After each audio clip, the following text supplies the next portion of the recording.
Hello friends, स्वागत है आप लोग का मेरे चैनल पे। तो आज मैं एक मैया का गीत सुनाने जा रही हूँ। अगर पसंद आएगा तो एक लाइक ज़रूर कर दीजिएगा, और अगर मेरे चैनल पे अभी तक नए हैं तो मेरे चैनल को सब्सक्राइब भी कर दीजिएगा। और गीत कैसा लगा कमेंट में ज़रूर बताइएगा। तो चलिए गीत शुरू करते हैं। हरी हरी निबिया के डाल मैया मोरी झूलेली झूलनवा। हरी हरी निबिया के डाल मैया मोरी झूलेली झूलनवा। मैया के माथे टीका शोभे बिंदिया बिराजेला। मैया के माथे टीका शोभे बिंदिया बिराजे। सिंदूरा शोभे लाले लाल मैया मोरी झूलेली झूलनवा। सिंदूरा शोभे लाले लाल मैया मोरी झूलेली झूलनवा।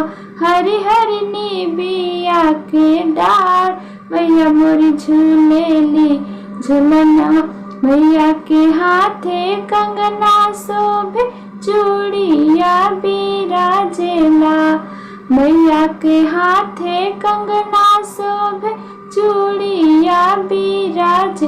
मेहंदी शोभे लाले लाल मैया मोरी झूलेली झूलनवा।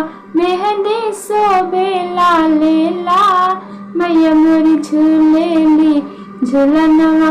हरी हरी निबिया के डाल मैया मोरी झूलेली झूलनवा।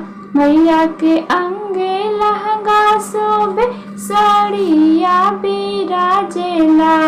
मैया के अंगे लहंगा शोभे साड़िया बिराजे। चुंदरी शोभे लाले लाल मैया मोरी झूलेली झूलनवा। चुनरी शोभे लाले लाल मैया मोरी झूलेली झूलनवा। हरी हरी निबिया के डाल मैया मोरी झूलेली झूलनवा। मैया के पावे पायल शोभे बिछुआ बिराजेला। मैया के पावे पायल शोभे बिछिया बिराज। महावर शोभे लाले लाल मैया मोरी झूलेली झूलनवा। महावर शोभे लाले लाल मैया मोरी झूलेली झूलनवा। हरी हरी निबिया के डाल मैया मोरी झूलेली झूलनवा।